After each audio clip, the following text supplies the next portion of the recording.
why not you? Why not me? We can win, dude. You just got to keep at it, talk to smart people, do the next best thing you can do. Right now that people aren't doing, you can go sell in international markets and do pretty well there in Canada, in Europe, in China.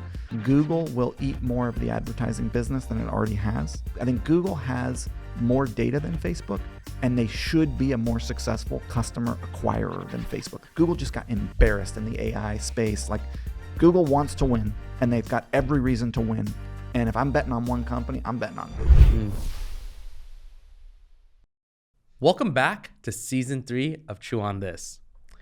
We keep saying this, that we have legendary people coming, but I think this takes the cake of legends of legends, where we have Ezra Firestone joining Chew on This for season 3. I don't even know why I would have to give an intro, but for those of you who don't know Ezra Firestone, who has created multiple 9 figures in enterprise value for his companies, and one that is probably the most known, Zipify, and the amount of value you've provided through marketers, through operators, founders, the amount you keep giving back, and both in ways for your family and for this community.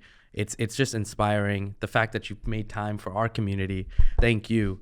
And without further ado, I'd love for you, for the few people that may not know you in our community, just a little bit of background on yourself. Thank you for having me. I love what you guys are doing. Coming up in the game, young hustlers, chew on this. Not that young running anymore. brands, young enough, running brands, doing events, podcasts, content. I mean, it's beautiful. So congratulations. And, I see you all on Twitter. I see the engagement you have. I see the value you put out. Like, this is what it's about. I'm so happy that we have a real community, because when I got into the game, it was like 7 dudes on an internet forum, and half of them were creepy. You know what I'm saying? It's like, you told someone you worked on the internet and you were looked at a little weird, because back then it was like porn and gambling. That was all the internet was, So I started before the iPhone. I made my first sale of my own physical product in 2007. I sold a Fu Manchu mustache to a woman in Minnesota. I remember I came home, I had a sale. I was like, oh my God, some woman has no idea who she has purchased from. I was just some kid on a couch in Brooklyn. And so I've been in the game a very long time. And I have been fortunate enough to not burn out and stay with it and stay consistent. And I started with, I do not have a high school diploma. I think I technically graduated, but I have no proof of it. I got thrown out kind of right before the end. I didn't make it. I did 2 years of junior college. I got thrown out of there because in junior college, turns out, they will throw you out if you don't show up. Attendance is very important. Apparently. So I just, I did not make it in the sort of tradition. In the eyes of the system, I was a dumb kid. I just couldn't figure out how to fit into that. And so I moved to New York when I was 18 to play poker for a living. And I ran into a cat. I know that. Yeah, it was back on because New York City had underground, crazy underground games, and you would walk into a hangar in Midtown, and there'd be 100 people, and there'd be 20 tables, and there'd be massage therapists and screens, and it was wild. And I ran into this dude. This dude was a life coach before coaching had penetrated the mainstream of society. Now there's relationship coaches, health coaches, business coaches. The concept of a coach in a given category did not exist at this time. There was a sports coach, that was it. This dude had come from Australia, and he was using search engine optimization, which was the visibility source of the day. It was how you got traffic, to generate visibility for people who were searching for how to make money from home, how to start a business, how to become a life coach. And he was selling physical DVDs and physical books on how to start a coaching practice. Wow. And I was like, damn, dog, you're like, I'm up all night with a bunch of degenerates, in dangerous situations. People got wads of cash and guns, and you are at your computer making several $100,000s a year. Like, I want to learn what you're doing. And so he showed me search engine optimization, and I took over the marketing for his business, and I ran his business from 2005 to 2008 before I had my own stuff. Wow. And what he had back in the day, the only asset that you could have on an individual, there were no pixeled audiences. There were no social media profiles. There was none of that. There wasn't Facebook, and you didn't have followers and all that. So he had an email list, and he had the biggest email list in the coaching space. He was bigger than Vishen Lakhiani from Mind Valley. He was bigger than everybody. Wow. And basically, he had a community of people paying attention to him. He would do a blog post every week, And then every now and again, he'd run a sales webinar and have a long form sales page for like his DVDs or his book. And so I learned info marketing from him, even though he was selling physical products. And I was like, this is really interesting. The downside of it was nobody consumed the information. This is the problem. You sell information. You understand this. You sell information to 100 people. Only 2 of them actually like use it. And I was kind of like, man, I like this. It's fun. I was running SEO for him. I learned about landing page psychology and conversion rate optimization and sales webinars and just all the like traditional information marketing stuff. And I was like, man, I kind of want a business where I sell something and someone gets it. Yeah. And that's how I ended up. I had a bunch of other businesses. I was an affiliate marketer. I was doing all kinds of shady stuff. I was doing whatever I was doing. When you're hungry, it turns out you will do funny. Your moral compass has a gray area when you need to eat. Right. And once you're sort of like satiated, you're like, all right, well, this is not good. I won't do that.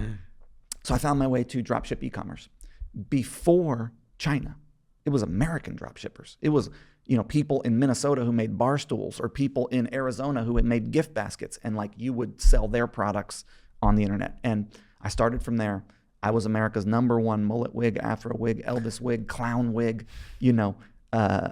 finger wave fluff, like all the wig styles retailer on the internet from like 2008 to 2011. Wow. I sold that business in 2012 for about $250,000. Wow. By the way, what happened to that money?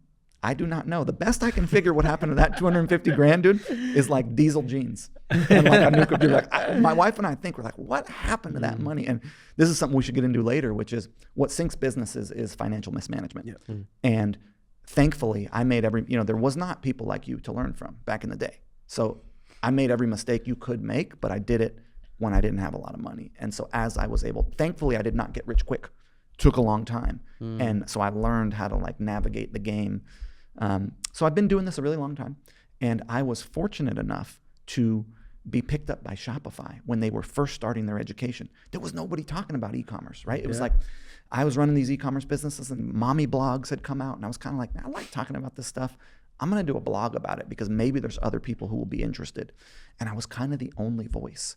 And that was like right place, right time. I was not the best voice. I was not the smartest voice, but I was kind of like one of this other cat, Andrew Udarian from E-Commerce Fuel. He started a few years later. I kind of started mine in like 2010. He kind of came around 2013. Yep.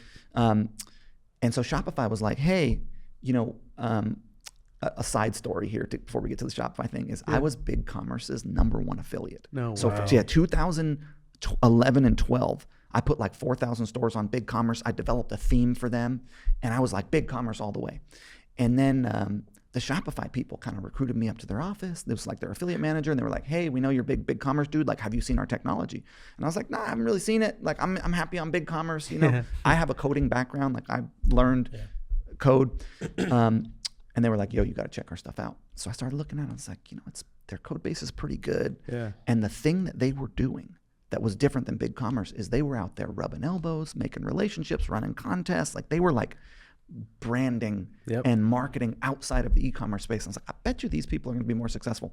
So I put one store on Shopify, and I was like, damn, it's really good. This was all the way back in, I think 2013 was the first year I put on Shopify. And so I moved to Shopify, and then I would get these weird letters from BigCommerce being like, we are the sleeping tiger. And I'm like, I don't know what that means. Like, they were mad. They're still a little mad at me. Like, I got nothing but love for BigCommerce. But like, I moved to Shopify, and they were not happy about that. So I move over there. They pick me up as their first educator. I teach a course for the Shopify e-commerce university. This was 2013. I flew up to Ottawa. I filmed it. I did it behind the scenes of their office. And that sort of like made me a little bit of a star in the e-commerce entrepreneurship space. And then there wasn't a lot of people, so I got the opportunity to speak at a bunch of events and be picked up by a bunch of companies. And I sort of like this business that was just me blogging became like a real business. Became a platform. And the benefit of that was not only have I been running my own businesses the whole time, where I make all my money. I mean, the information business makes some money, but not anywhere near as much as e-commerce.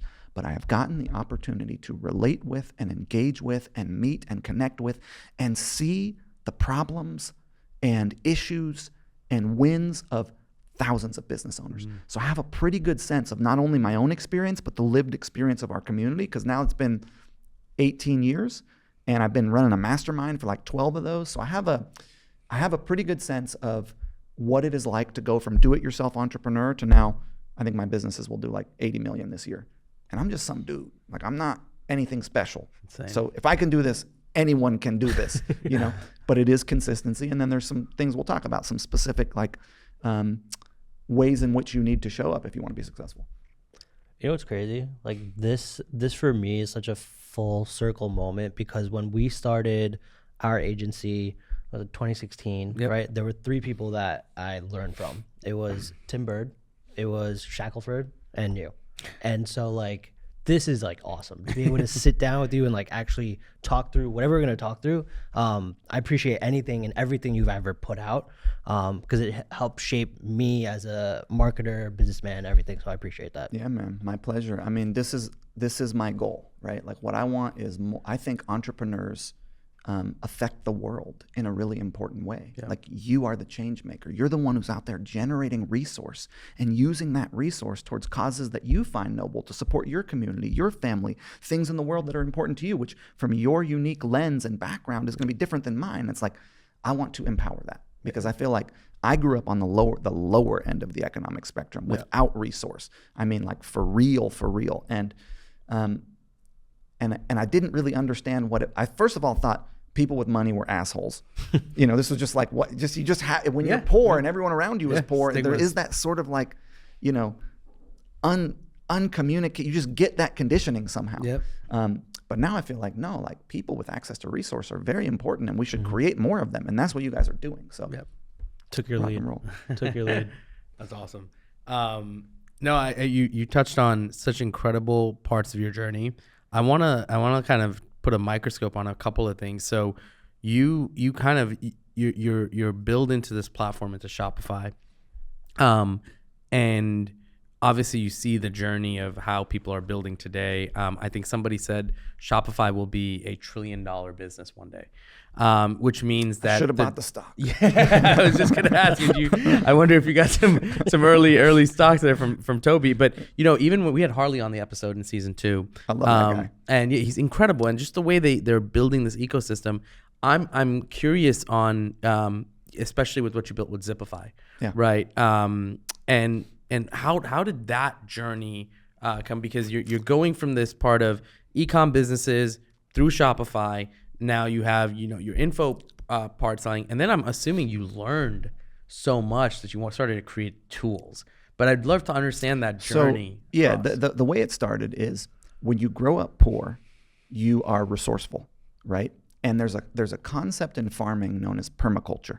And the idea behind permaculture, the big picture idea, is you reuse every resource to its greatest benefit. You capture the rainwater, you water the garden. You take the chicken shit, you use it for the compost. You use everything that you can use. And I think that people have so much more resource around them than they recognize. Resource in individuals who are loyal and dedicated and willing to work with them. Resources in things that they're doing. And so, you know, I was running these e-commerce businesses, and I was like, I'll bet you somebody is interested in this. I'm going to document it. And I would document and share what's working in the e-commerce business with business owners. And then eventually I was like, okay, I got a group of business owners who like what I'm saying. What can I sell them? Started a mastermind, released a course. And then all that money that I was making over here, which wasn't a lot, but it was more, you know, 10 grand a month for me at the time was crazy money in a mastermind. Like, I could 10 people at $1,000 a month back in like 2013 when I first started the mastermind was nuts. I would take that money, I'd put it right back into the e-commerce business. Shopify was falling short in what, you know, the reason Shopify won the race, real quick on Shopify, is what they did was they enabled third-party developers. And so they had the biggest network of third-party, they said, here's our APIs, build whatever you want for any use case possible. BigCommerce didn't do it, Volusion didn't do it, Yahoo Store didn't do it, Xcart, Zencart, Magento, OS Commerce, WooCommerce, none of the early platforms that we all worked on really empowered developers in the way that Shopify did. And so what happened was Shopify had all these weird little apps that could enable use cases for grocery stores and stuff like that. And so people started coming. And I was like trying to take what I had learned from the direct response marketing world, like the one-click upsell, right? Like one-click upsell. So I sort of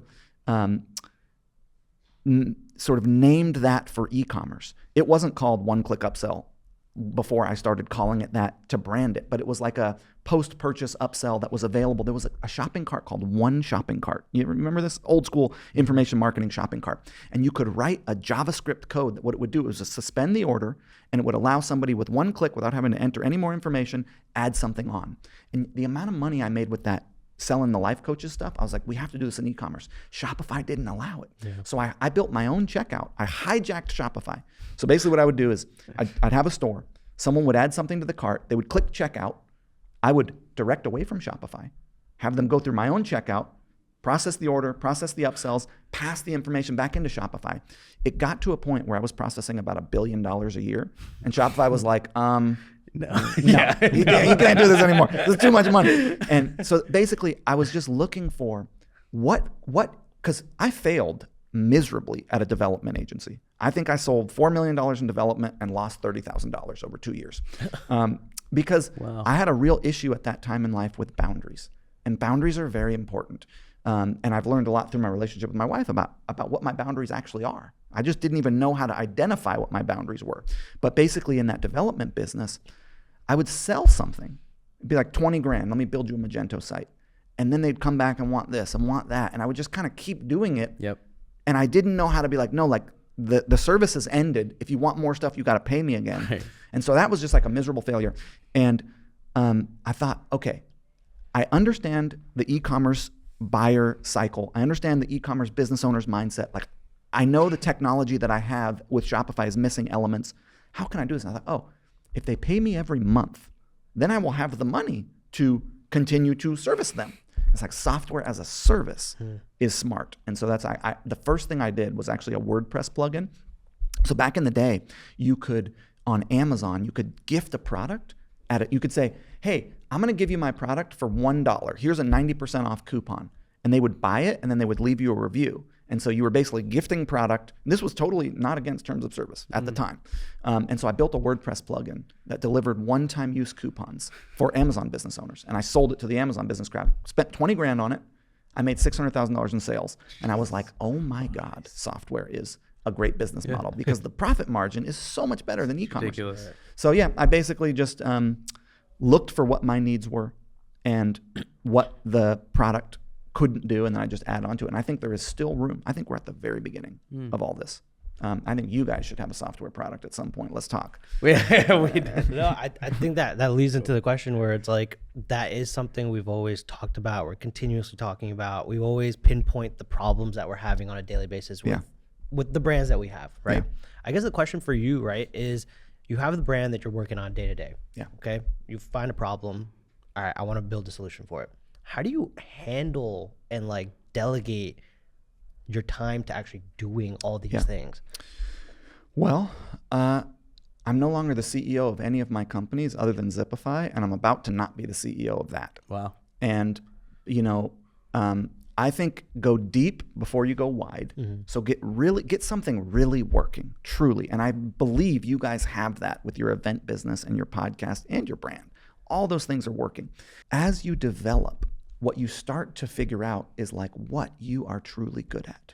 And then you just focus all your energy there, and it's hard at first to let go of control. Mm-hmm. You feel like that person's not going to do it that well, or that person's not going to do it that well. And then you want to micromanage and tell them how to do it, but it's like the more that you can navigate instead of drive, everybody's driving the car, they're on the road, but it's like you can't see what's up in the distance. Mm-hmm. The more that you can delegate and let go and let somebody else operate and just give them strategic guidance and advice.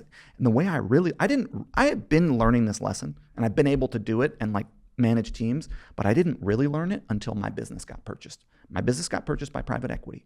And then I saw, I now fully understand how to do that, and I'll explain. Mm-hmm. And now that's what I'm doing. So basically what they did is they bought my company. They did not put in anybody, but they were like, you know what, you got the place that you're really weak is financial analysis, financial forecasting, supply chain logistics, which is all kind of finance. We're going to replace your CFO. We're not going to do anything else, but we're going to meet with you weekly. We're going to set a growth plan. We're going to give you strategic advice. And I was like, I saw how they did it, and it was different than the way I was approaching managing my teams that I was not operating. Mm-hmm. And I learned from them how to sort of navigate being the strategic advisor. And I'll get to what my career is now in just a minute. But I think the answer is, and it sounds so simple, but it's like you just delegate. You just stop doing most things other than strategically guiding, and you empower people and you give them equity and you pay them well and you incentivize them and you build teams around it. Or you keep operating and you hire that. Like, for example, let me tell you about the story of Zipify almost didn't work. Zipify almost went bankrupt. Mm-hmm. So I was paying this developer, the same guy who built my WordPress product. $50 an hour, whatever it was.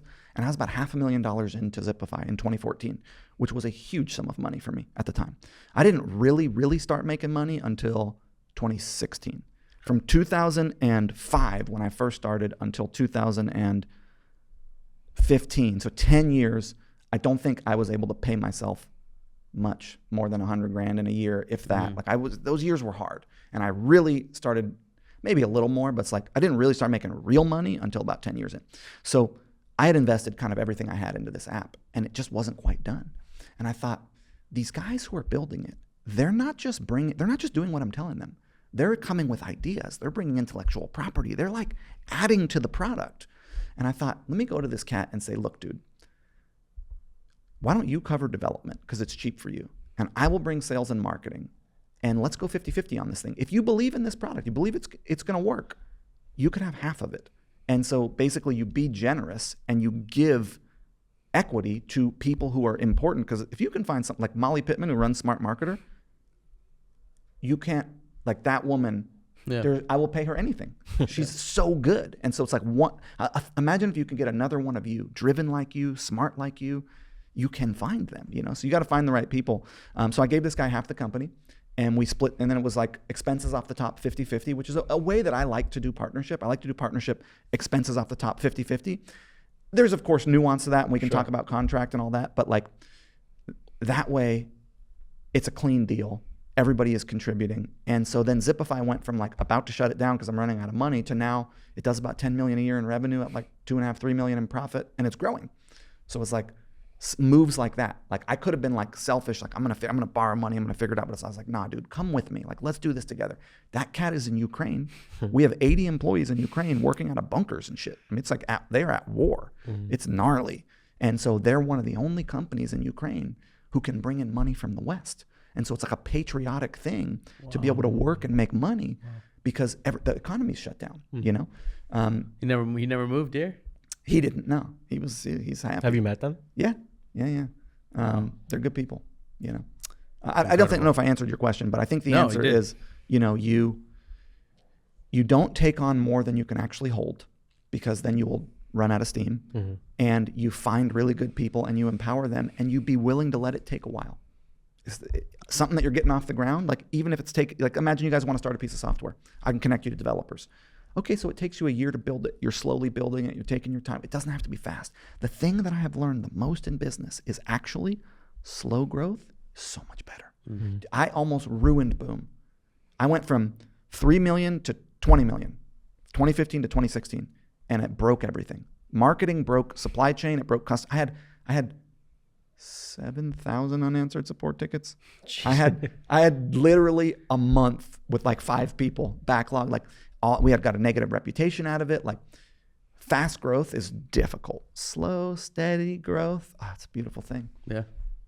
Hey guys, we're gonna take a quick break from the episode to analyze some of our top performing ads in our ad account. A lot of people have been asking me, what have you been running? Statics, videos? Well, I'm gonna show you our top performing ads utilizing a platform called Motion, which pretty much analyzes all the data of all of our top performing creatives, ROAS, by spend, by CTR, CPCs, everything. So check it out. What's going on, guys? Today I want to review some of our ads that were purposely made to be targeting a middle of the funnel, bottom of the funnel audience. As you can see here, we have this ad all the way at the bottom, has minimum spend, but one of the higher returning ads, which just kind of goes to show you that this is hitting a little bit of a warmer audience, which is what we intended it to do. So let's check it out. You might have seen a format like this before from us, which is, a review ad.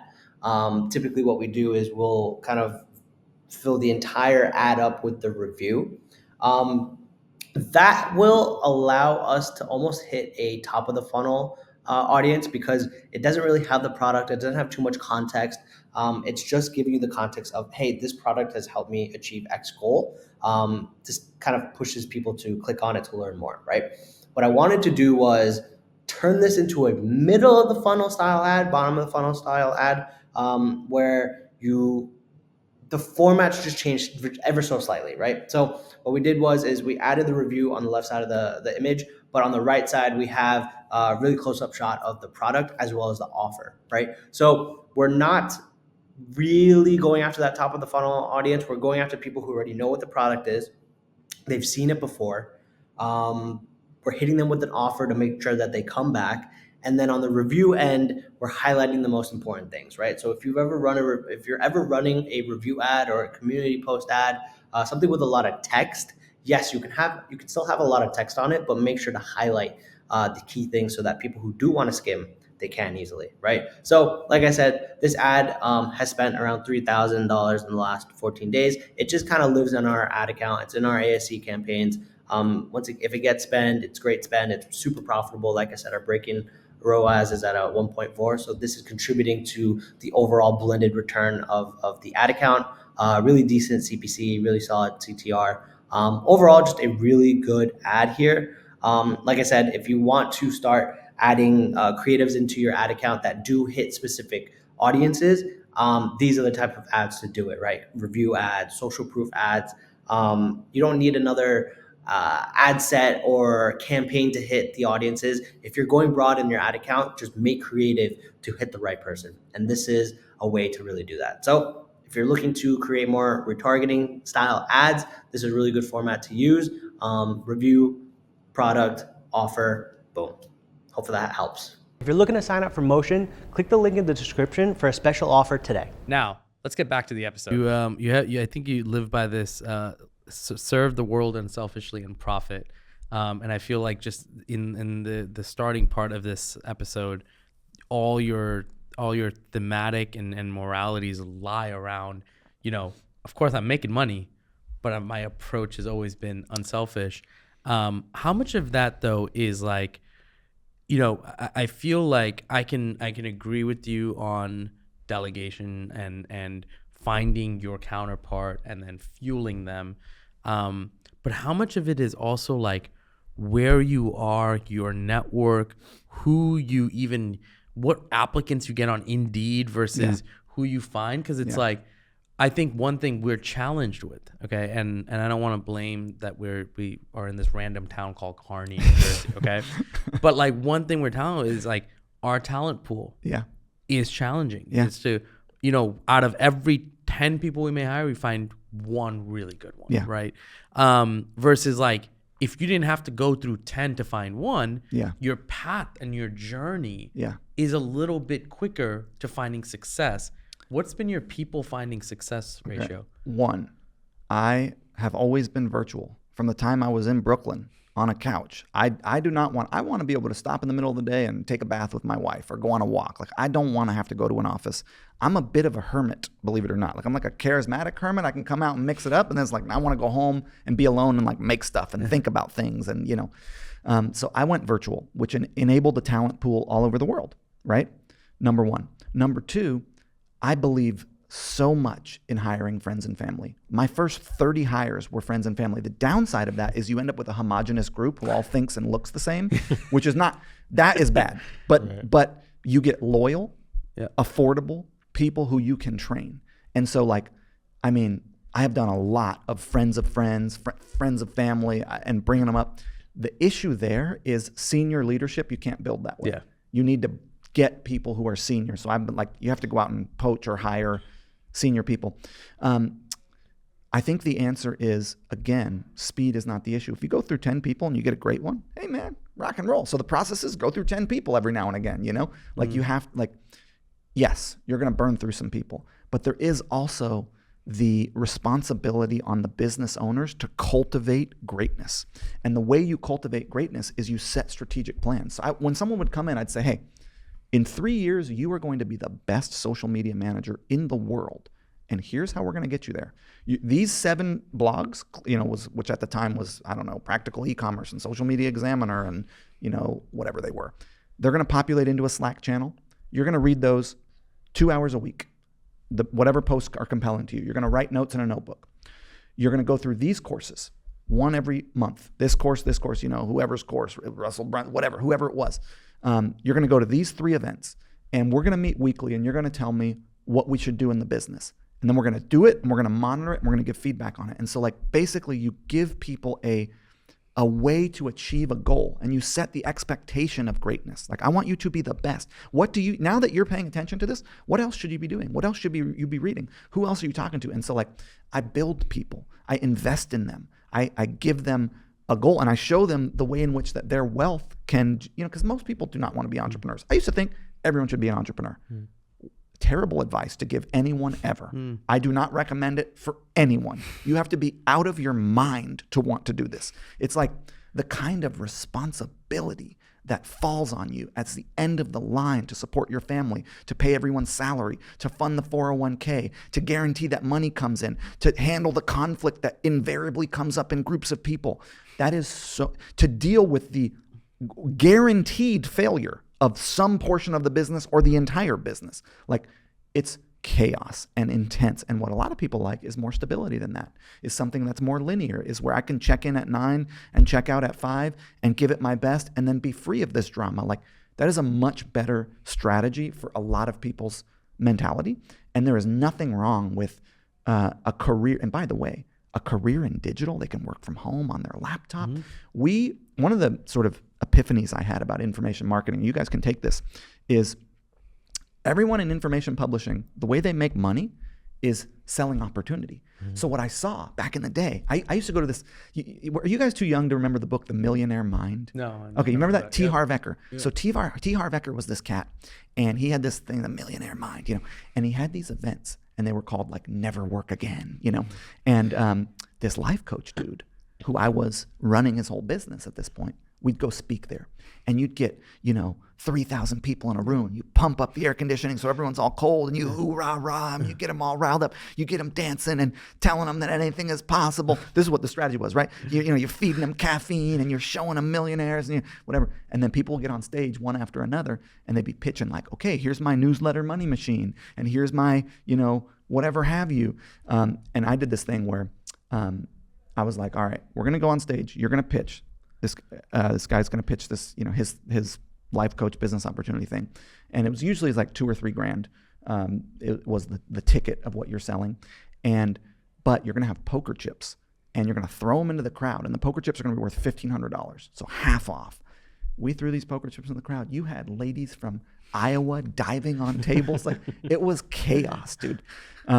So what we were talking about was that the epiphany that I had around information publishing, which was all the leads for that event, for a wealth creation opportunity event, they all came from the self-help world, The Secret and Bob Proctor, and all these people who are selling self-help, which is self-betterment, are the ones who have the leads of people who are interested in wealth creation. Because if you're interested in self-betterment, you're interested in bettering your financial position, right? And so, but I never felt good about selling business opportunity. I sold one business opportunity product ever. It's called the Brown Box Formula. And I think Shackelford and those guys who took my courses came a few years after that and took like my Facebook courses. But I had this course, it was called the Brown Box Formula. It was about how to do dropship e-commerce. It was the one that was on BigCommerce. And I put maybe 6,000 people through it. I created some millionaires. But what I found was that, like, business ownership is not for everybody. It's very difficult. Everything I just told you, right? Mm-hmm. And I realized, hey, you know what's a better thing to sell than business opportunity?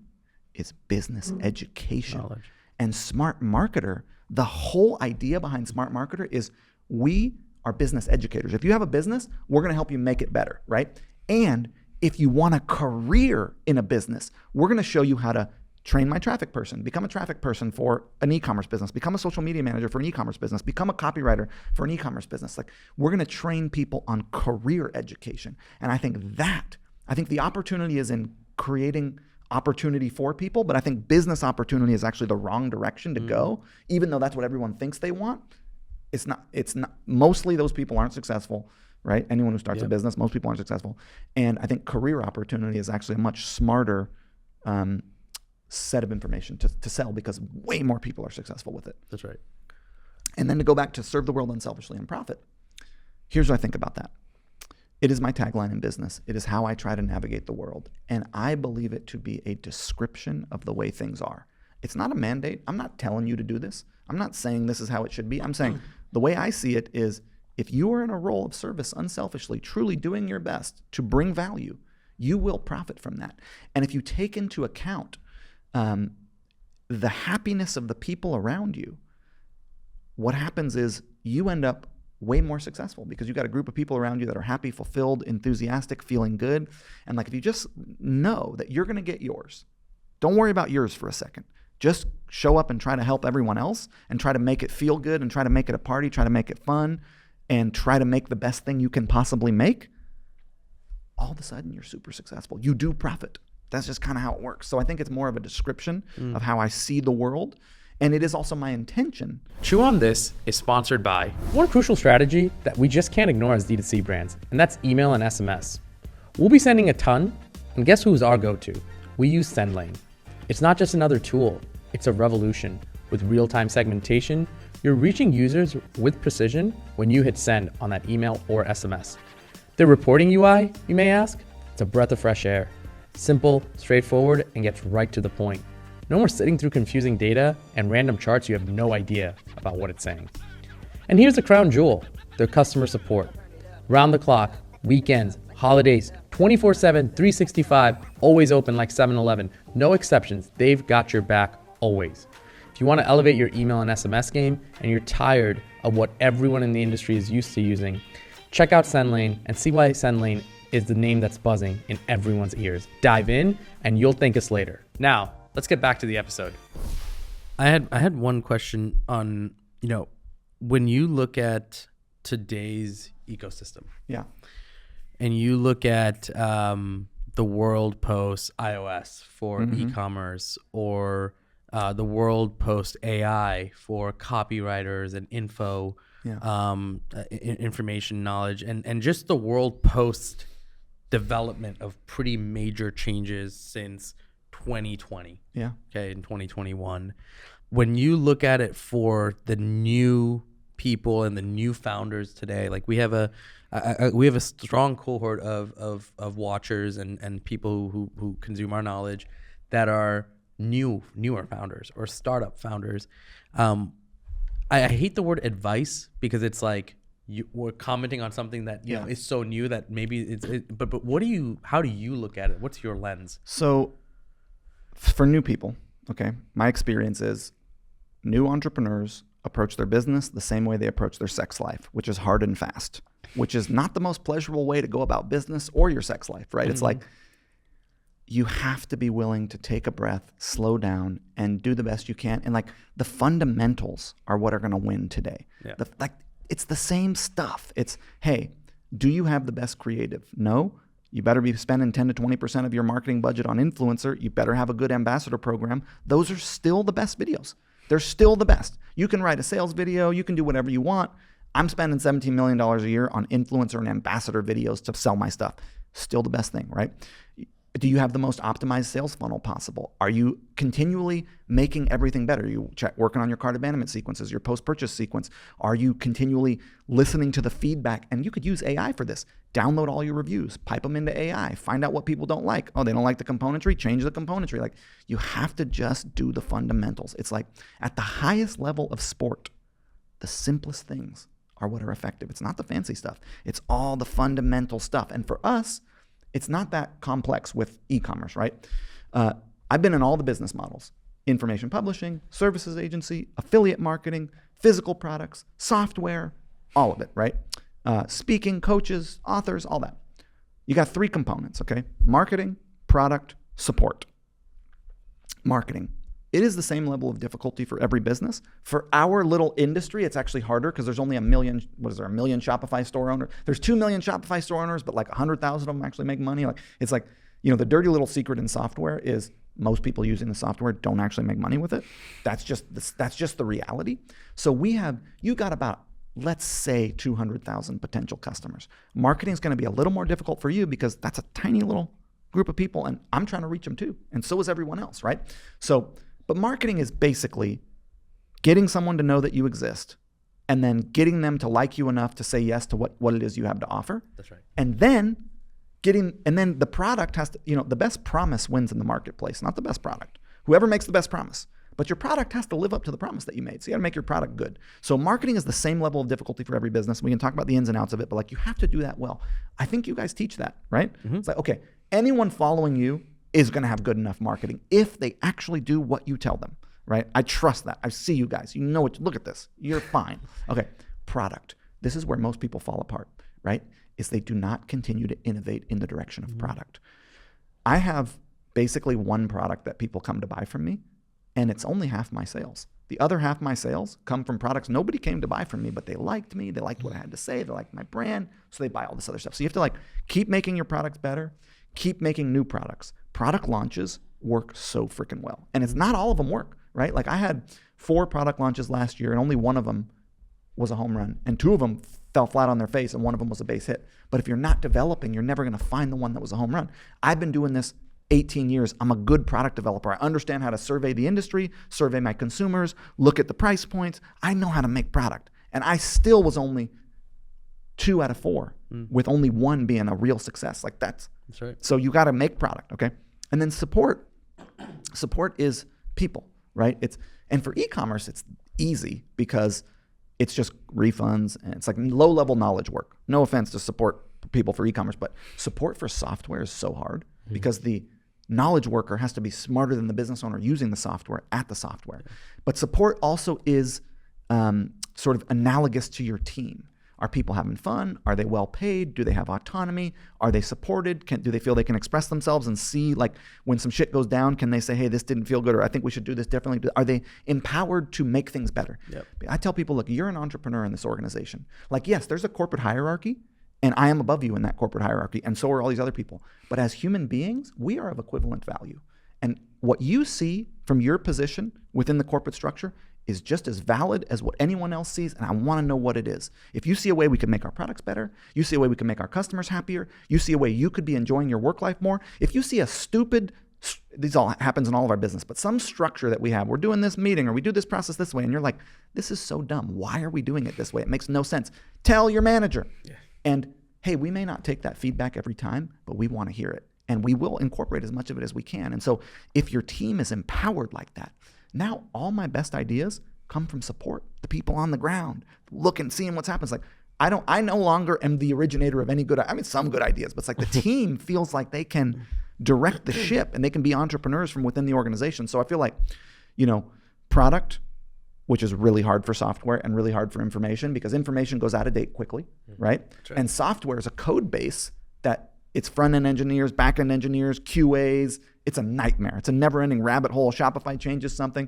Product is so hard at software. At e-commerce, it's like I got tubs with goop in them and labels. It's like, that's pretty easy. More labels, more tubs, more goop. Very nice goop, handmade goop. But it's like at the end of the day, it's not complex. So I feel like, yes, things are harder post iOS 14.5. Facebook, we all arbitraged Facebook traffic, dude, for 10 years. And before that, I was arbitraging Google SEO traffic. It's like traffic was, it's like, so you have to be a little scrappier. You can't scale quite as well. You can still be profitable on it.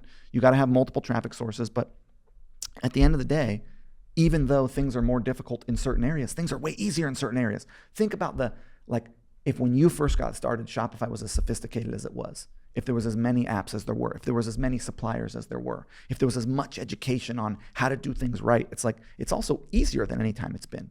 It's harder, but there's a lot more support.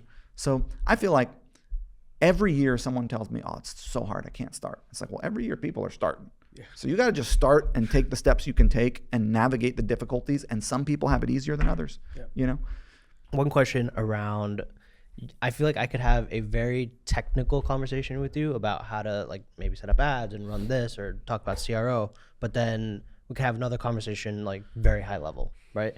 As you grow from when you first started to now, how do you maintain your ear to the ground of what's actually happening and what marketers have to deal with on a day-to-day basis? Yeah. Because for me, it's I run all of our ads still. Good idea. And I want to, it's a good idea. Nobody cares about your money as much as you, dude.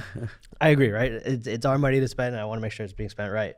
But at a certain point, it's how do I grow as a business owner, a leader, et cetera, but still keep my ear to the ground and make sure that we are tackling problems that do come up, the iOS thing and the technicalities of that. How do you deal with that? I think, just to talk to what should you do and what shouldn't you do, you should do the things that bring you joy. I ran all of our ads until 3 years ago because I love it. It's so much fun. I like that part of the business. So I stayed in there. I, at this point, don't do anything, but I sit in on the marketing meeting. I sit in on the copywriting meeting. I sit in on meetings and listen and give feedback. I'm not anymore. Now I'm not the CEO. I don't sit in on as many meetings. As of January 1st, I'm not the CEO of Boom or Overtone, which were my two biggest businesses. But I feel like you stay paying attention to it. You don't have to push the buttons to pay attention, right?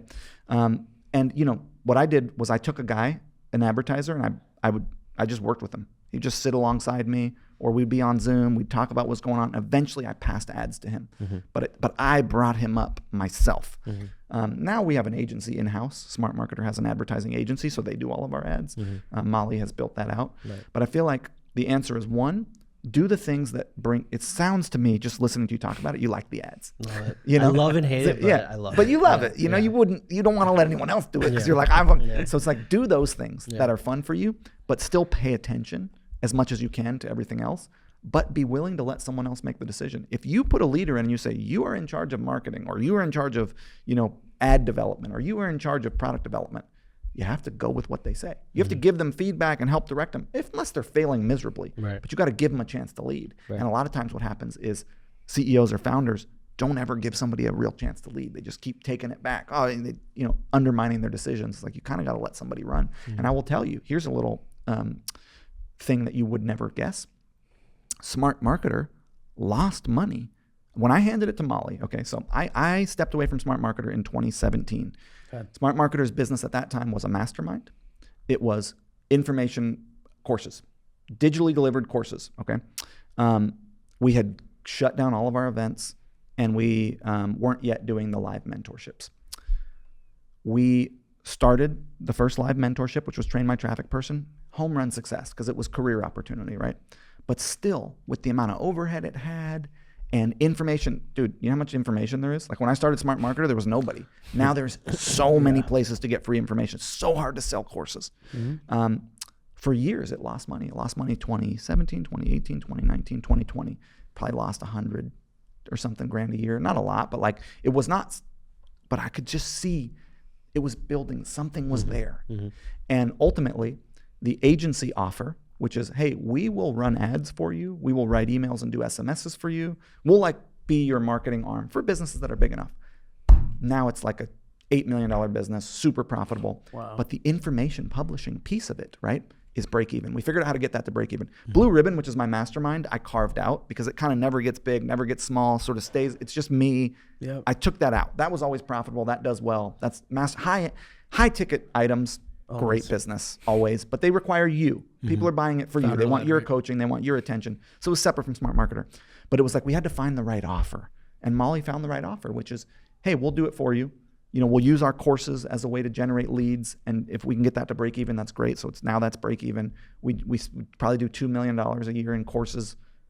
And that's a lot of leads coming through who we can then sell Zipify to, sell our mastermind to, sell agency services too. So sometimes, and I don't know how we got here because this was not your question, but sometimes a business can serve a wonderful function even if it's not super profitable. You're hitting on some things that I think are really important to also discuss, because you shared a lot of the great successes. You kind of pointed at the challenges along the way too. Dude, I have almost gone bankrupt a couple times. Yeah, I'd love for you to spend, not to get morbid about it, but I would love if you can share a couple of either failures or challenges, both in the past and maybe some that you're facing in your transition period too. Yeah. And they can be all about money, or they can also some just things be mental. So sure. Well, there was one time where my wife, who's a yoga teacher, had to support us on her yoga earnings back in 2012. Before I had really like I said, we sold that business. And what exactly happened to that money, we're kind of not sure. She joined the circus and became a contortionist. I joined a mastermind, which was kind of a fun thing. And then we think we spent the rest on like diesel jeans. I don't have the money. So I was doing like reputation management services, which by the way is a great service. You guys can still do this to this day. I don't want to deal with clients. It's not, you can only charge someone $3-4 grand a month for it. But basically the idea is like, if someone searches your brand, I sort of pioneered something that I labeled at the time parasite SEO. And the idea was, I would get like Twitter and LinkedIn and like I would just build all these social profiles. There was a bunch of them, Squidoo and whatever, for a brand, and I would make reviews on review sites, and that way, when you typed in their brand, we would own the first 2 pages of Google. And I was doing that, and I was also doing information publishing, but like for random business opportunities. I had this cleaning business. It was called Cleaning Business Profits, and I was so emotionally attached to it. And at this time, you could still make money when someone would I was running Google AdWords, and it was like, type in, how to start a cleaning business. And then my little ebook would pop up. And I interviewed, turned out this guy was like, I think he was a crackhead.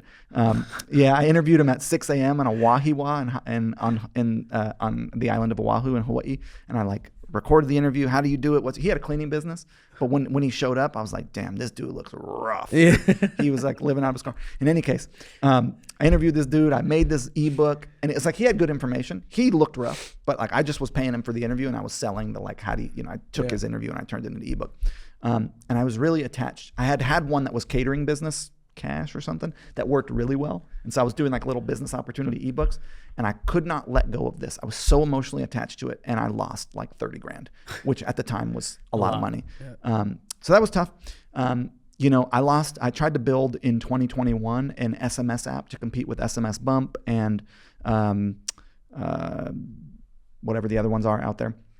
I felt like there was an opportunity for conversational AI in e-commerce. I was a little early, it turns out. Now is the right time. Yeah. Technology wasn't quite there. I was a little ahead of the curve. I spent $500,000 on that, went belly up.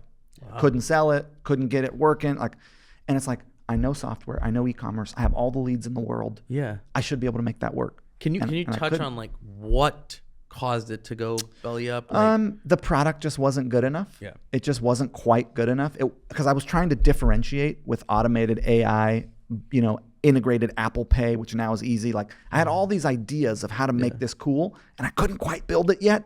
And now if you built it, and I'm sure these apps are, it would work. I love that you mentioned the product. And just small anecdote, and then go back to your challenges, is we had a guest named Max Tuning on the pod a few weeks ago, and he owns a Sour Strips. It's a candy company. Anyway, in 2 years he's doing $20 million. He's the #1 sour candy in Target now.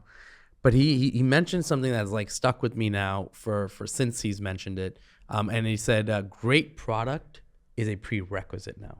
You can, it's not a nice to have. No. You can't start anything without a great product. Yeah. And it's you mentioned, again, you have all the ways to sell something. You even have the network, the audience, everything. But if your product wasn't good enough, it didn't matter. It wasn't good enough. And I knew that immediately because I gave it to a bunch of my Blue Ribbon members who were all 7, 8, and 9-figure e-commerce business owners to test it. And it was just the feedback was not good. Yeah. And it was all right, we can't quite fix this. We had to scrap it. And I think knowing when to walk away is important. And I've learned that. I've learned how to let go of things and say, you know what?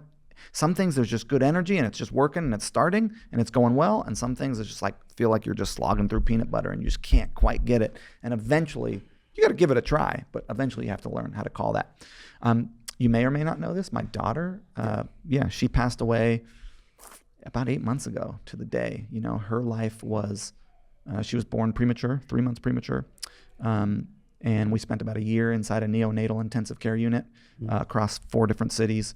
And one of the things I learned from that is how important a home base is. When you're not home and you're just living in hospitals, and the psychic intensity of an ICU, then an ICU that is all premature infants, and you've got fluorescent lights and alarms and chaos and sick and dying babies. And by the way, there's no parents in there. These babies are alone. They're crying. Mm-hmm. The parents, it's usually people on the lower end of the economic spectrum or people who got kids at home. They can't be there with the kid. They're making life or death decisions about their baby, on the phone with a doctor. Thankfully, we had the money and the resource to be by our baby's side, which is the only reason that she was able to come home for the short time that she did. But that was, as you can imagine, brushing up against mortality like that, and then having your baby die, it was so intense. The experience was so. It was also the interesting thing about expansion. I find is, for me, anyways, expansion seems to happen in both directions. So it's the scariest, most intense, darkest moments of our lives. But on the flip side, the most beautiful, joyful, present, grateful, amazing love story of our lives. Like her life was so beautiful. It wasn't a tragedy, but it did change my relationship to business. I've always been the guy saying lifestyle over money. Like you've heard me say this. I've been saying this forever before it was popular. Yep. When the hustle culture and the grind and the sacrifice culture and when Gary Vee was all about that. And I got in trouble at an event because he spoke before me. I went on right after him and I was like, well, that was all bullshit. And like, one thing I learned that you don't do is you don't come after somebody who's really popular. I disagreed so thoroughly with what he said. I felt like I have to say, I can't get on here and just be like, rock and roll. So I got on stage at Traffic and Conversion Summit 2013 or 14. Oh, so canceling wasn't a thing yet. No, I didn't. I got canceled by half the crowd. I won over half the crowd. I'm really good on stage. Yeah, it's like one of the places I shine. Like Yes, I you can are. hold a group of people. And so I kind of won over half the crowd, but half the crowd were like, this guy's he's amazing. First of all, I have no issue with Gary Vee. I think he's awesome. And I think what he's done for the industry is really cool. And I support him. I hope he's watching this. And I really do. I think he's awesome. He's amazing. Like you can't argue the wins he's had, the amount of people he's inspired, the message he's put out there. He's fucking amazing. And at the time, he was very hustle, grind, sacrifice. You got to work 20 hours a day. He had this attitude, I think, which maybe he has since then changed. I don't know. And I came out against that dude.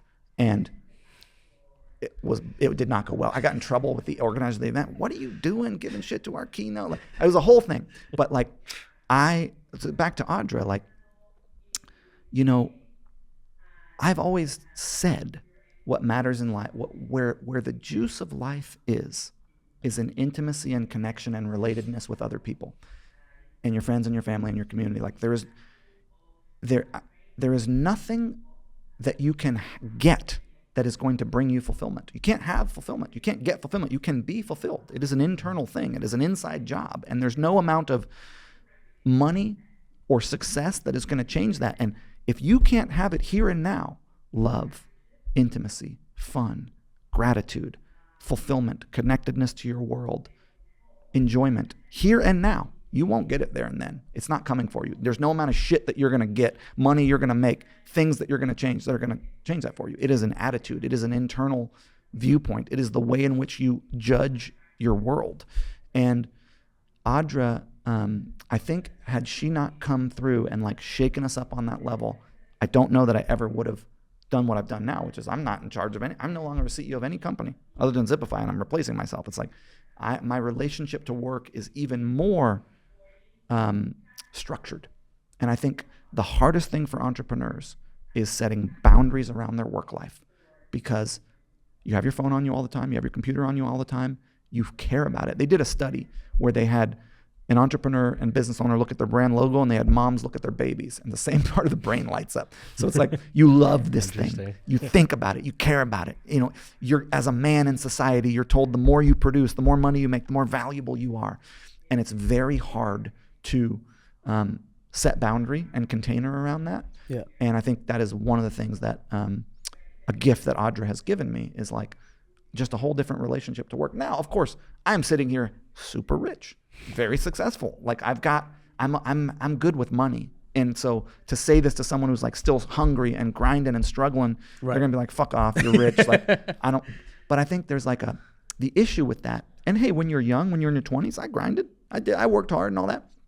The issue is if it's the backdrop of your existence, if it's the only way you approach your life, your work life, you will burn out. We have seen this. How many people were started with me back in the day? I'm like the only one standing. It's like, they've got all the internet marketers. There ain't a bunch of them left from back then. It's like, you will burn out. Yep. And so the idea is, how can you set a reasonable pace? I'm not saying don't work 40 hours a week, but I'm saying work 40. Yep. Don't work 60. Like, set a reasonable pace so that when you do have to sprint, you can sprint. Because sometimes you're going to have to. I'm not anti-sprinting. This wasn't really like, you asked me about business losses and I went into like my daughters. I think a lot of these episodes, a lot of these podcasts, we talk a lot about the business side of things. I don't think we get to touch on personal enough. And given the amount of years you've been in the game, plus having personal elements to your life, which thank you for sharing something so personal. And I've followed your journey and we're going to support the foundation you've created too. And but I think it's so important because like it personally touches me, because like something really small on a very small level happened to me too, like really recent, like last week, which is our nanny unfortunately had to quit. Okay. And our nanny's been with us this past Thursday, she quit. she's been with us since my child was born. Wow. Okay, pretty much. Like my child was 3 months old and we got a nanny because my wife and I work pretty extensive hours. Yeah. And she quit, and Friday we went into a frenzy. Okay, like Thursday, Friday we were in a frenzy, and Friday I think it was like 3 p.m. or 4 p.m. we settled down, and we said, okay, does this just mean we just have to spend more time with our kid? Okay. And as I mean, I can't take that Sunday. I have 3 calls that I do on Sundays typically. I can't do those calls this weekend. And on Saturdays, we do a bunch of errands. Maybe we can't do those, right? And what's going to be sacrificed is maybe some part of our business or work or sanity going into Monday. And I kid you not, I don't know if this was just a weekend thing, but I took my son yesterday to a play gym. We played for 3 hours, and no social media, no phone, nothing, okay? Played for 3 hours, and in the car ride back, he said, thank you, Dada. And he's a year and a half old. Wow. He doesn't understand the concept of appreciation or anything. Yeah. And we've been teaching him please and thank you. So maybe it's just that. But, and this weekend, we realized, we're like, we've never been more fulfilled ever in our life than this weekend. And it came from something. A loss. A loss. Yeah. And it's like, damn, you need that. Yeah. And it's so easy to not be present for the important things in your life because the business is growing and you're working on it. It's like, it's easy to like lose sight of what actually is, what you're doing it all for. What are you doing it for? Yes, for your own fun and enjoyment, but it's like so that you can have that weekend with your baby. And the thing that I've found since Audra is, now look, I'm not an operator anymore. I'm a strategic advisor, financial supporter, investor, but like I am so much more able to give, to have sight. My sight has opened because I'm not so busy. I can think again. And I realize, like a lot of the best ideas I've ever had have come in moments of space to think. It's like you have to do you gotta work, but you also have to create space to think. And I think that is lost because anytime you're not doing something, you're on your phone. And so I do these things where, and you guys should come up sometime. I do sweat lodge ceremonies. My daughter's adopted grandfather is a Native American elder, and we put a sweat lodge in on my land, and we do that. And I'll do like several times a year. I'll take a couple days, and I'll just be off the grid. And like there's a layer of you have to confront the contents of your own mind, which it can be scary because you got whatever you got going on, fear of death and whatever anxiety, whatever shit is in there is going to come up. But there's a level of creativity and a place of creation that is only available when you remove input, no stimulation, no phone, no books, not reading. You got a notebook and you are chilling. You're sitting in a tent or you're sitting in nature. And like when you give yourself that kind of space to think, you do your best thinking. And it makes a lot of sense because only in the last 50 years have we had, 20 years with the phones, but like we have not had constant input. We are guinea pigs for constant input. And all the signs are saying it's bad for us, So it's like you got to deliberately defend against that sometimes to give yourself space to have those ideas. It's powerful. One more thing on the challenge and failure end. Have you had times where like when you look at the businesses you've built now, right? Are there challenges right now, even as you transition more as a strategic advisor to your businesses? Are there challenges you're seeing in your businesses, or maybe you can point out a few that are something that you didn't think about 3 months ago or 6 months ago, and just to normalize the fact that just because it's big doesn't mean it's easier, worse. Right? Yeah, there's more problems. Something is always going wrong. Yeah, always. You are always dealing with some fire. I think the hardest issues have always been people issues, leaders battling with each other, fundamental disagreements between co-founders, like team members not getting along. Like that's been tough. But we've navigated that successfully. I used to be able to say, I'm 17 years into e-commerce and entrepreneurship. I got over 180 employees. Not a single person has ever quit because I know how to keep a group together. I know how to handle communication and conflict. I did this speech at my mastermind a year ago on that topic. And then like a week later, 5 people quit. And I was like, I can't say that anymore. Still though, I've done a pretty good job holding a group of people together, which is really difficult to do. So I think that the people end of it and figuring out how to get communication dynamics to work in a group. I grew up in a commune where group communication was like the center of the focus of the research. So I have a lot of experience in that, but product is so hard right now. Supply chain is so hard. Componentry takes forever, and it's not what it says it's going to look like. Bulk material takes forever.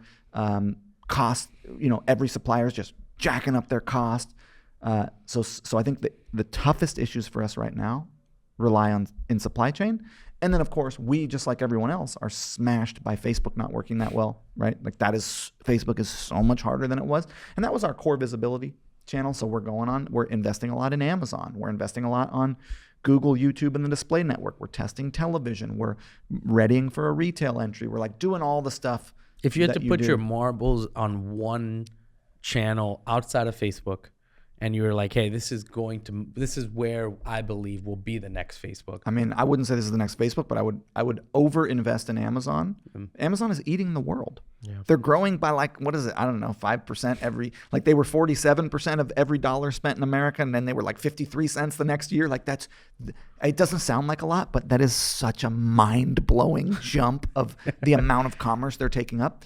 And I see it in my own business. It's like Amazon is growing as a percentage of our business. It's the only area that is growing is Amazon. So I believe heavily in investing in Amazon only because that is where the buyers are. Sadly, for us as independent merchants. Yeah. Don't you get worried about that though? Because it's like if you become so reliant on that, and it's unfortunate that we kind of have to. It's like they can take a big chunk of the business. They can almost recreate any product that has, for sure. And they're going to raise their prices. They're going to the margins are going to continue to erode on Amazon.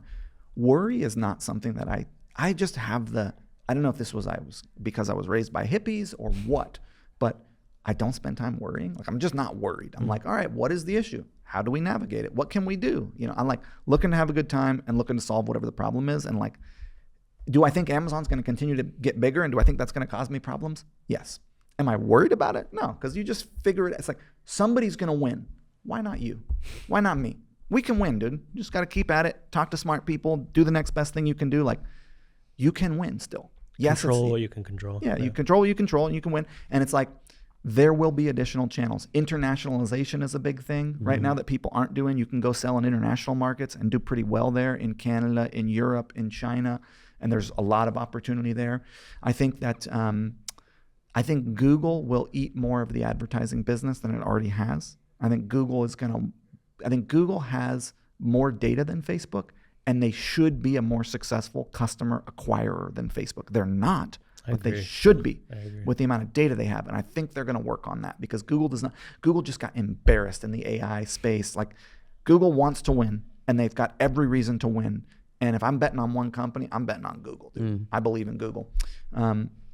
And I think there's a lot of underused resources for brands at Google, especially display network, YouTube, and shopping. You didn't, not in your entire 2 minutes, you didn't even mention the word TikTok. I don't believe in TikTok. Okay. Not that I don't believe in it. Okay. I believe everyone is on there, but my experience thus far is they have not figured out at scale how to convert users into customers, and they're trying real hard. They rolled out TikTok Shop. They're doing all this stuff. But still, if you go to 100 brands and you look at the marketing allocation, I guarantee you it's going to be sub 2% is going to be TikTok spend because TikTok just isn't converting. Can they? Maybe in a few years because right now it's like 18 to 24 is the biggest demo still. They don't got money, dude. The economy's tough. They're working minimum wage. Like, you thought we were fucked? You thought are you millennials? What are you guys, Gen Z? Yeah. You were millennials, baby. You thought, I think I might be on the older end of the millennials. You thought the millennials were fucked? These cats are screwed, man. Yeah. It's a tough time to come out of school and try to make $700 to lease a car. Dude, it's like, they don't got money, dude. And that's the problem. That's TikTok's market. And then in a few years, if the US doesn't ban, there's all this talk about banning TikTok. I don't really understand whether that's going to happen or not. But like, if TikTok sticks around and as these people age, TikTok. But for the next 2 or 3 years, Yeah, it's a good point. Very good point. Age up, yeah. But I mean, to your point, like TikTok Shop throwing money. Yeah. Like TikTok's throwing money at people. Yeah. Well, what's gonna happen when they stop? Well, the subsidization. Yeah. Well, the early adopters are gonna do well. So adopt early. You know how much money I made on Pinterest ads? I was the first. Oh my God, dude. Pinterest ads in 2015 were it's the greatest advertising that has existed on the internet before or after. There's never been anything better than Pinterest ads from like January you got into it for a year. to June. I'll have a story after that, but yeah. I sold so much product on Pinterest. Oh my God. And then it started to suck. And I literally have not been able to make it work. Where I got it. Yeah. I haven't been able to make it work since, but I had a gold rush on on Pinterest. And it's one of those things where it's like, this is why you stay in the game. This is why you don't burn bridges, and you be nice to people, and you keep a positive attitude, and you take the next step you can take, and you look for the opportunities, and you take swings, dedicated, calculated swings. But not all eggs. Not all eggs, just deliberate risks, which was my problem early is I'd bet everything. When I was younger, I was a poker player. Yeah. All in, baby. And then I'd be bankrupt on a stupid cleaning business. Like, damn. So, because you never know what's going to be the thing. And something will come along. Yeah, Facebook's hard right now. Everything's hard. Supply chains hard. There's something coming that we're not expecting that is going to make that where there's going to be profitability. And I'm not sure what it is, but it always shows up. I've been here long enough to trust. We're good. Make a good product, do good marketing. There's going to be brands that win. If you do the best marketing, you have the best product, and you have the best team and support, you'll be fine. Last question from me. How do you feel about organic, right? The fact that people are building, communities on Instagram, TikTok, YouTube, influencers, right? Owning their own audiences and stuff. Like, where do you think that importance level falls on for organic? I have a little egg on my face in that I was the search engine optimist. I had an SEO mastermind back in 2010. The SEO mastermind. People in the industry back in the day remember the SEO mastermind. I would do events all the time. We were SEO, baby. We were drop ship stores. We all had 1,000 products. And I know you're talking about organic as a concept, which we're going to get to, but SEO was organic back then. Yeah. And then Google Penguin, Google Panda, and Google Hummingbird, one year after another, just wiped out everybody who was SEO. I mean, just crushed us. Half my business owner friends went and sold insurance. People were devastated. There was blood in the streets. Google killed us. And I was like, you know what? I am never relying on someone else's platform again. I'm going to buy visibility because I can just go to the traffic store, give it money, and optimize it. Forget about organic. And my thought for organic was, hey, I'm going to do content marketing because I know that keeps a community engaged. And so I'm going to be doing blogging, and I'm just going to make those blogs optimized for long tail keywords. I'm going to have my home page, my collection page, my product pages optimized for the broad terms that I want to rank for. And my SEO plan will just be good content marketing that will eventually rank. And that worked pretty well. I should have been doing strategic SEO the whole time. I should have been doing Facebook groups. I should have been building my social profiles outside of ads. Now, your social profile, you could get banned or shut down, right? Your email list is your bet, and your SMS list, that's really your organic. I mean, that's your audience, right? Your owned audience. But you should build all of them, your pixeled audiences, your social profiles, SEO, because every touch point matters and every visibility source matters. And the amount of energy that's going into your business, it's easy to build that on the side. If you just do it, you don't have to do that much to do that. And I was against it because I had gotten burned. And now we're doing a full SEO plan. It's like we're back to where we started. Thankfully, I understand SEO and page rank sculpting and all that shit from back in the day hasn't changed much. But I will say, I think the bigger picture of organic is, hey, who trusts the fucking news? Nobody anymore, right? The poll in America is like everybody thinks the news is lying. There's a lot of propaganda. There's all this kind of stuff. You know who people trust? Individual creators. I think we're at the beginning of the creator economy. I started as a creator in 2010, and I retired as a creator in 2018. Anything you've ever seen from me recently is all old videos. Yes, I'll do a podcast or I'll go speak at an event. That's all fresh. But all the videos that you're seeing, that's all stuff it's old stuff. I haven't made new content in a while. Now, if you want to talk about what I'm doing now that I've retired, but I think that anybody who is interested, who has something to say about just the weirdest shit, chicken coops or tomato cans or pickling or whatever. There are groups of people who are interested in it, and you don't need a lot of followers. Think about this for a second. I got 62,000 Instagram followers or something like that. I got 60,000 Facebook followers. I got 11,000 YouTube followers and 11,000 Twitter followers. That is a micro influencer. Micro, right? And then, yes, I got 100,000 or so people on an email list. That helps because I've been building that email list up over the years. $20 million a year on that audience. Zipify does 10 and Smart Marketer does about 10, and that's not including Blue Ribbon and whatever else I'm doing. You don't need a big audience. Yeah. Even 1,000 people who are actually following you, actually listening to you, they call it an influencer because you have influence over a group. And I think anyone who's interested in that, look, you like, some people just are kind of boring to listen to, and they don't have charisma and enthusiasm, and it's kind of like, yo, dude, like, even if you're a subject matter expert, nobody wants to listen to your boring ass. Like, that is unfortunate. Yeah. And you can do stuff to work on that, and you can learn how to, like, be a little more compelling on camera, because that is part of it. Like, you guys have a fun vibe. You're friends. You make, it's like you're authentic. You reveal yourselves. Like, you're compelling, right? Not everybody has that. If you have that and you're interested, dude, I think you should be a creator, because I think I think it's only going up. The guy in this building, we won't mention his name, but the super famous YouTuber who is in this building, what a beautiful business that guy has. Yes. One guy and then his team, It's like, I think that is the future of organic, and I think that is the future of brand marketing, and I think that is the future of marketing in general. And I think we're at the very early stages of it. And 10 years from now, people are gonna be like, I wish I had gotten in right now. Well said. Really well said. So my last question from my end was, what's next? What are you doing? What, like, you said you're rich. You don't need to make any more money. I'm rich, bitch. Exactly. Dave Chappelle. And but there's obviously tons of fulfillment left probably for you. So what is that going to be? Well, so I'm interested in this charity that we started for Audra called Love Runneth Over. If you're interested, at the very least, go to the bottom of that page and read her eulogy, because it is like one of the most beautiful pieces of writing. And I know it's about my daughter. My wife's a writer, and she wrote like the story of her life. And if you want to read a story about love and what is important in life, check it out. I think it'll be impactful for you. It's such a beautiful piece of writing. But that's, supporting that and working on that and investing in that and fundraising for that. And, like, that's a big thing that I'm doing. But when you talk about like specific work, right? Like, so this is the first time I'm not a CEO. I've been a CEO since 2007. And now we're 2024. I don't know how many years that is, 17 or something like that. Now I'm not the CEO. I've got a couple positions as a strategic advisor. So Boom and Overtone, they pay me a salary. And my job is to strategically advise the CEO. I meet with her weekly, talk about what's going on, give her feedback, give her historical context. That's not that much time, an hour or two, whatever. I bought a company with my private equity partners called Navage.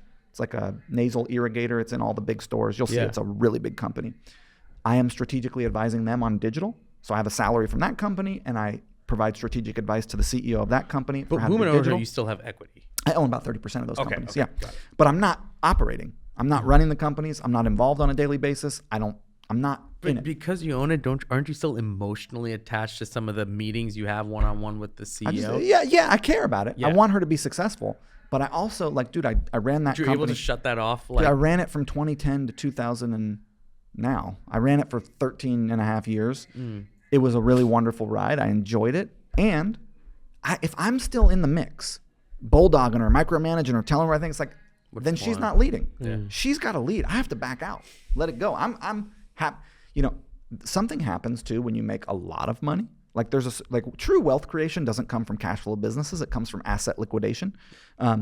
Everyone thinks I'm going to pull money from my business and that's how I'm going to get wealthy. It's like, that's not actually how it works. Yeah. You look at the baby boomer generation, what they did was they invested the money from their 401ks when that was still a thing, and they bought real estate asset. They let that real estate appreciate over time. They sold it. That's how they made their money, liquidating assets. Like, the way you make money is you take the cash flow from your business or from your job, and you invest it in assets that you can either help appreciate, so buy businesses and optimize them, or real estate or whatever, or you invest it in assets that are just going to appreciate on their own, and you sell those assets later. For me, my businesses are my assets, right? So I sold a big portion of my business. And what happens when you get that kind of a windfall, tens of millions of dollars, there's a kind of pressure that you don't realize that you're under, that you are still under until you actually are financially free, that you kind of now have freedom to just play and do what is actually the most compelling. Boom and Overtone were the most compelling because they were my best opportunity to make money. That's why I was so compelled by them. I like skincare and cosmetics. I like marketing. I like e-commerce, but it's like they had the most potential to generate. I got 60 hippies to support. I got all kinds of things in the world that I want to do. I need to make $100 million liquid after taxes.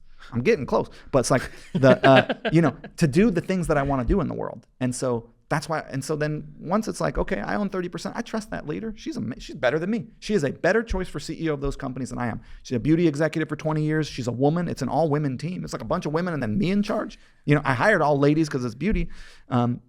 She's way better. If objectively, if you had two CEOs, you choose her. You might choose me. Who the fuck am I? So I'm stoked for her. So when I sit back and I think like, what brings me joy? What am I interested in doing? How can I contribute?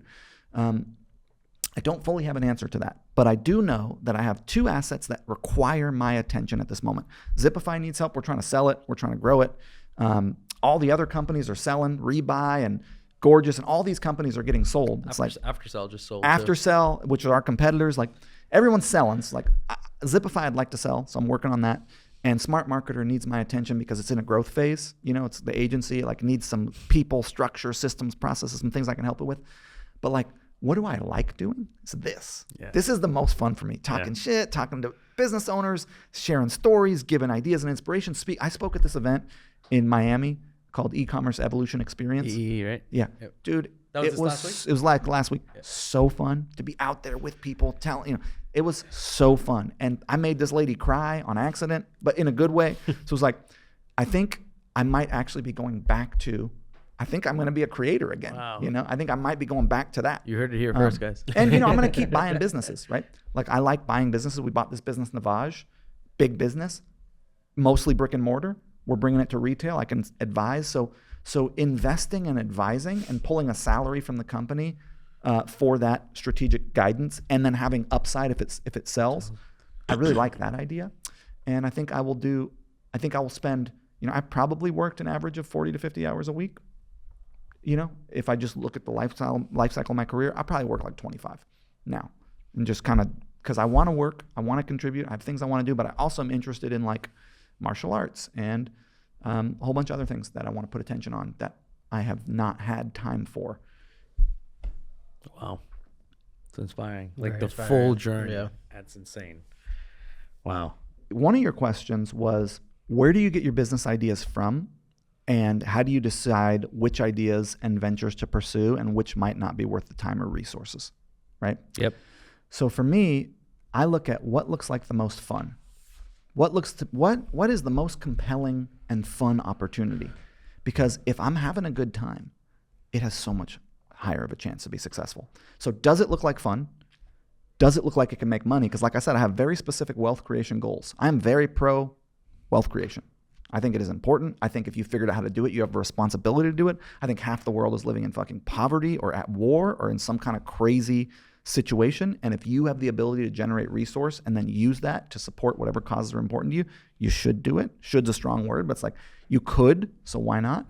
And so if an opportunity, I will say yes to an opportunity. If it looks like it will be a good time with good people and it looks like it can be profitable, I will try it out. Doesn't mean I'll stick with it. I'm willing to say, you know what, this doesn't feel good. Like for example, I was a part of a coffee company that is now a $50 million a year business. Sounds familiar for us. Yeah, I was a part of a coffee company, it's a $50 million a year business. Loved the guy who I was doing it with, but boom was taken off.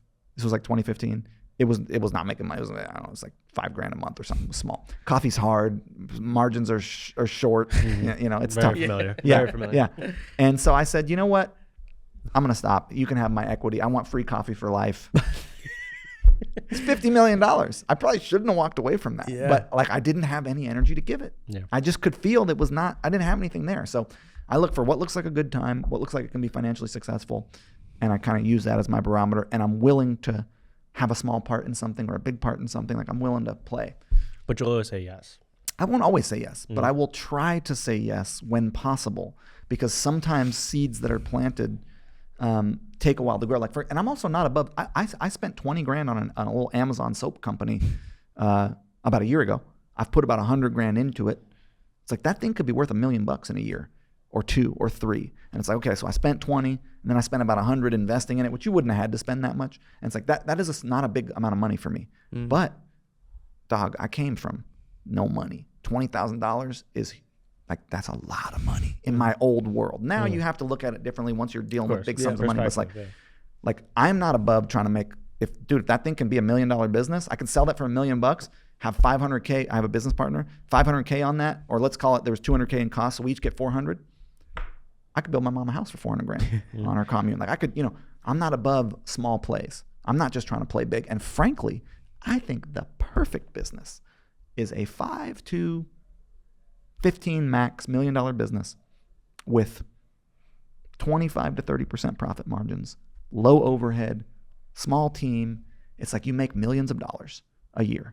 Do you need more money than that? You don't fucking need more money than that. Who needs more than that? You don't need more than that. Is plenty. You can live a happy life, a comfortable life, a fulfilled life. You can drive a nice car. You can have a nice house. You can eat where you want to eat. You can take your family on vacations. You can support charities and things. You can do whatever you want to do.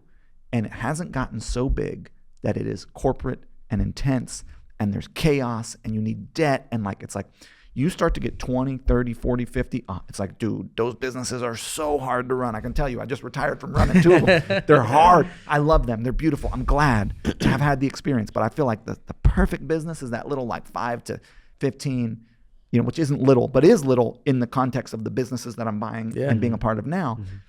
To operate a business like that, sweet spot. I like what you said. I'm not above the small things. Oh, dude, I ain't above. I also feel like if you start thinking you're above certain work, you done lost your mind, okay? There is no work I'm going to ask someone to do that I won't do myself. I will clean the toilet. I will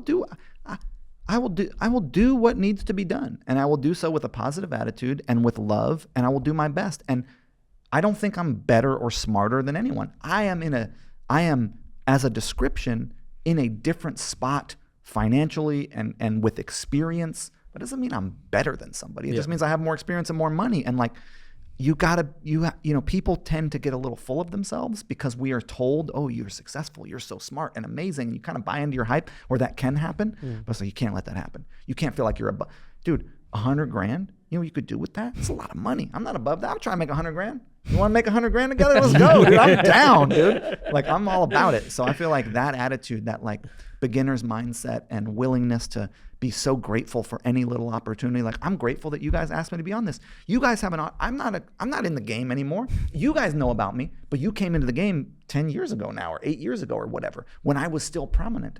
Now I'm not the guy anymore. Shaq and all these other guys. They're out there. They're at the event. They're making sure. I'm just some old guy who used to be around. Used to be relevant. So it's like, and you guys inviting me to be on your show, to get a chance to talk to your audience, to get to vibe together. It's like, I'm so happy about that. Like, that I still get those opportunities. I feel really grateful. So towards the end, every episode, we spoke about a lot. There's so many great takeaways that this one's gonna be tough. Yeah, I'm gonna walk away feeling like super inspired. I mean, the first day when one of the iStack trainings, as I watched it, right, I walked away feeling inspired. So again, full circle. One thing, if you had to pull out and offer as advice to the audience, what's one thing you would want operators, whoever's watching, to implement in their business? This is going to be for men, okay? We are so focused on being interesting, having interesting stories to tell, wearing cool clothes, having interesting businesses. Like, we're focused on being interesting to other people. The secret to success in life is being interested, because what people are short on is attention. What everyone wants is other people's attention. They want to be noticed. They want to be acknowledged. They want to be valued. They want to be seen. They want to be told the things that are good about them. And one of the skill sets that I have developed is a true willingness to be interested, which is simply to put your attention, wherever it is, on somebody, on something, and just be present with it and be interested in it and enjoy whatever comes. And acknowledgement is a superpower with your team.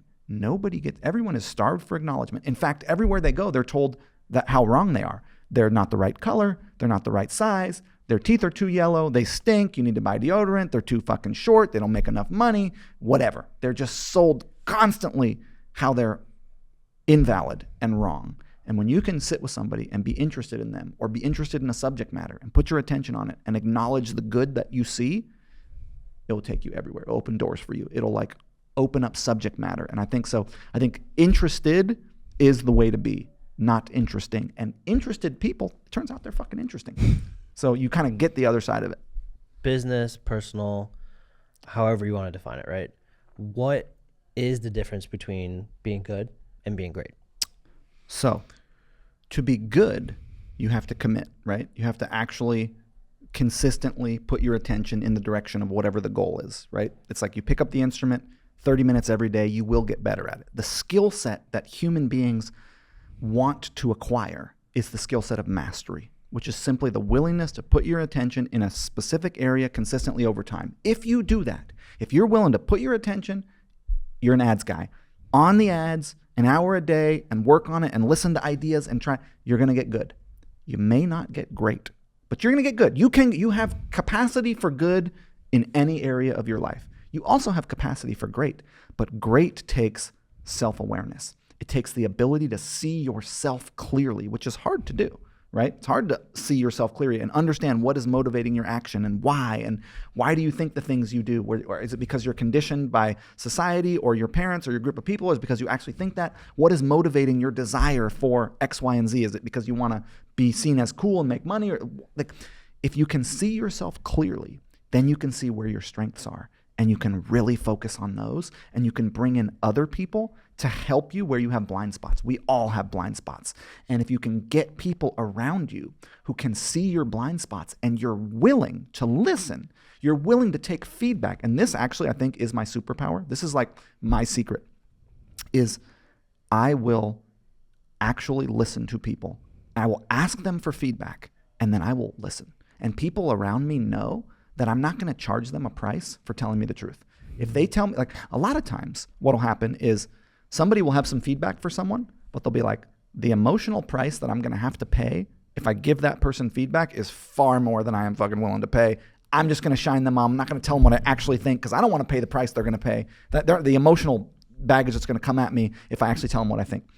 If you are truly willing to listen to the people around you, and they know, your employees, your team members, your friends, that when they give you feedback about your behavior or your strategy or whatever, that you will just take it in, you'll factor it in, you won't be upset about it, you won't give them a hard time about it, you'll just say thank you. Like, how, that is how you get great. You get great by seeing yourself clearly, by focusing on the places where you're really strong, and by bringing in people around you who can see your blind spots and support you in the areas. Either take them over altogether if we're talking about business. Hey, Molly is so much better at running Smart Marketer than I ever was. She's amazing at it. But the areas I can help her with, I can really help her with, right? Mm-hmm. So it enables greatness there. So it's like you've got to be willing to drop your ego for a minute, understand that we're all human beings of equivalent value with equivalent opportunities for growth. We don't all start in the same place, Yep. Like a lot of, you guys know, everyone's not at the same starting point because of race, because of economics, because of where you're born, all that stuff. But the potential for greatness is available, and it takes what it takes to be good, which is the consistent attention, which is, hard work in that direction. But then it also takes the willingness to be supported. And a lot of people are not willing to be supported. And even the greats like Jordan, when you talk about sports greats, Jordan and LeBron and Kobe and Tiger and all these people, they were willing to be coached. They were willing to have teammates who would do things. Now, may have been crazy, intense. Like, there is a certain amount of intensity that greatness requires, which my 20s, I learned this lesson. My 20s were raw, go, and that was good. But it also, greatest strength, greatest weakness got me in a lot of trouble. Mm-hmm. Just going full speed without sitting back, taking inventory, thinking. And now in my 30s, I'm in my late 30s now. My 30s have been about deliberate, specific intensity. It was unchecked intensity in my 20s. Yeah. Great. But you need that intensity also for greatness. You need the intensity, better if it's deliberate, mm-hmm. and you need the consistency to show up and continue to try to get better, and you need the clarity to be able to see yourself and the willingness to be supported. I think. Yeah, it's powerful. Yeah, have you read the book Winning by Tim Grover? No, but I have it. I have to read it. Yeah, I have it literally on my bookshelf. The fact that you just said what you said and you haven't even read that book, it's unbelievable because they literally talk about some of the concepts you touched on, but more about the winning is everything mentality for Jordan and Kobe because he was their coach. I'm so interested in the mindset of people who've done it. Oh, and you will love I constantly read out about it. I'm reading Steve Irwin's wife's book about him. He's the crocodile hunter. Yeah. I love books about people who had an impact on the world and the way that other people saw them. And, I think I think greatness is worth striving for. You know. Damn. Chew on that. Chew on that.